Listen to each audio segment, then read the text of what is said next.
Commander Fruity Little Head isn't exactly what some people would consider beautiful, but on the inside glows the golden light of the setting sun, a sun setting on his sadness. Similarly, on the inside of the Imperial Cutter is a play of colors bringing joy to the eye of man. But Fruity is no ordinary man. Ordained by the gods of hyperspace as the Duke of Thickness, we have aptly named the Imperial Cutter Fruity Booty, for her booty is so large, the carrier by which our will is exerted on the galaxy. Our righteous crusade across the galaxy saw us engineer the thrusters on the cutter and equip our bloat boat with pack hounds. We've been gifted with the miracle of speed and a plague of missiles with which to terrorize our enemies. All those who stand in our way will face the wrath of an ascended space lord, empowered and blessed by the void gods. But we have more work to do. We need military-grade composites to strengthen our hull. For this we need more wealth. To equip Fruity Booty with the cargo space to hold nearly 800 tons of commodities from one system to the next. To do this, we strip our ship of its shields, and in some ways, its dignity. From gunship to pack mule in mere moments, we forego our otherworldly delights for the temporary life of the working man, a space trucker. For dignity doesn't serve those who have yet to sacrifice, and sacrifice we must. Our objective is simple: the procurement of stuff at low cost and the sale of stuff at high cost, because numbers up good. Our enormous cargo space means we rapidly and relentlessly exhaust an entire star system of its commodities and then take it to another star system,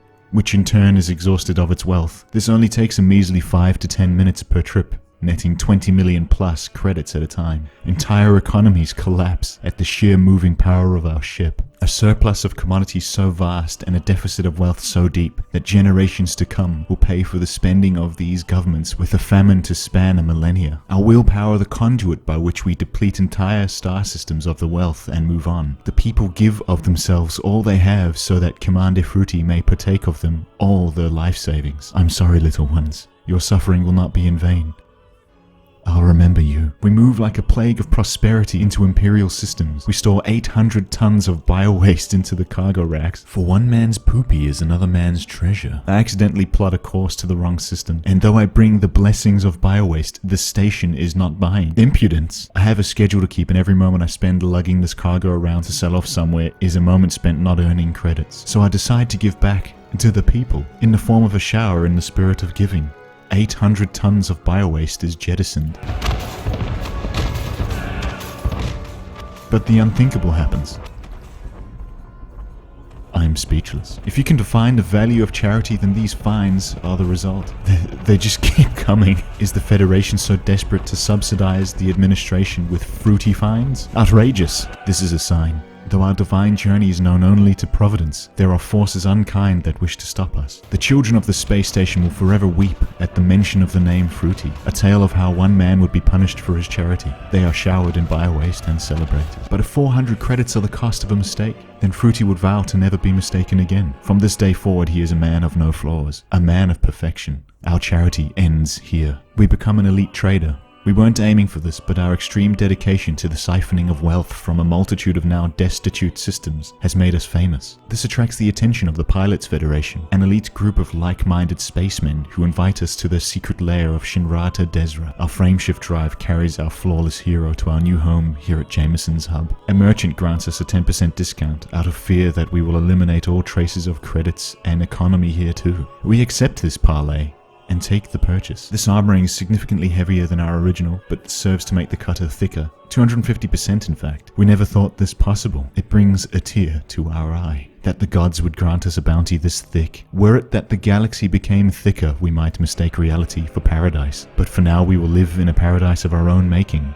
A fruity booty. We waddle on down to Selene and have her work on our military-grade components we have installed. And to our delight, this makes us heavier. And you know what that means. We do a few trips to get the right materials for the job, but overall, our momentum makes its impression on the universe. An unstoppable onslaught of progress, with no end in sight. With Selene suitably impressed, we turn our eyes on Didi. Though we lack the prismatic or bi-weave shields at this point, I haven't quite decided which one we'll go for just yet. I have him work on our shield boosters. A 38% boost for now per booster. Stacking this makes the Fruity Booty even bootier. When we are done, our enemies will need to deploy entire arsenals to bring down the shields. And then there's the military grade hull. We are becoming a veritable fortress, and at its core is Fruity Little Head, like a pip to his peach. the bubblegum to his jawbreaker. Didi relishes the opportunity to work on Fruity Booty. Initially it was only going to be the shield boosters, but what good will this do? We are in the midst of an ascension, and we must take to the skies as a fortress. I end up deciding on selling our 8A shield generator to purchase a significantly cheaper bi-weave shield generator. I'm not so sure why this is so much cheaper. I'm a little bit worried, but I haven't unlocked prismatics yet, so we're really just in this situation no matter which way we cut it. I return to the jubilant Didi who gets to work on the shields. For our ship is a symbol of hope to the downtrodden, the manifestation of a dream for the dreamless. God damn, I spend ridiculous amounts of materials here because we have multiple boosters. And really it should be Didi's opportunity to pay me for this honor, but not so. The galaxy of Elite Dangerous is a cruel place. Fruity Little Head knows this all too well, his demeanor a reflection of its stars. With our shields and hull almost fully decked out, we turn our eyes to Todd McQuinn, the Blaster. Because now that our defenses are in check, it's time to beef up our attack. I've already got basic engineering on the multi-cannons level 1 or 2, with corrosive shells and some other experimental effects that are mostly mandatory, but our main issue is the pack hounds are totally depleted in about 3 minutes of shooting. So in a combat zone or against a well-shielded opponent, we only do big damage for a very short period of time. This essentially equates to our ship being a one-pump chump in combat. A few volleys and it's over, and there's no pleasure to be had in that. We upgrade our weapons to increase their total ammo capacity and the amount of missiles per volley. This should allow us to dish out more damage per missile volley fired and simultaneously last longer in battle. No longer are we the chump, we are the Fruity Booty Missile McShooty. Oh, the deleted. Such devastation. But where does this leave us now? Well, in PvE we're pretty much unstoppable. 1v1, 2v1. There are no real issues here. It's totally one-sided. We obviously have problems if we get swarmed by multiple enemies. And then it's just about seeing if we can get the most damage uptime on our targets before they do to us. And I don't have much interest in PvP simply because Elite Dangerous PvP players are really impressive, and it would be actual suicide to go up against them in the Fruity Booty.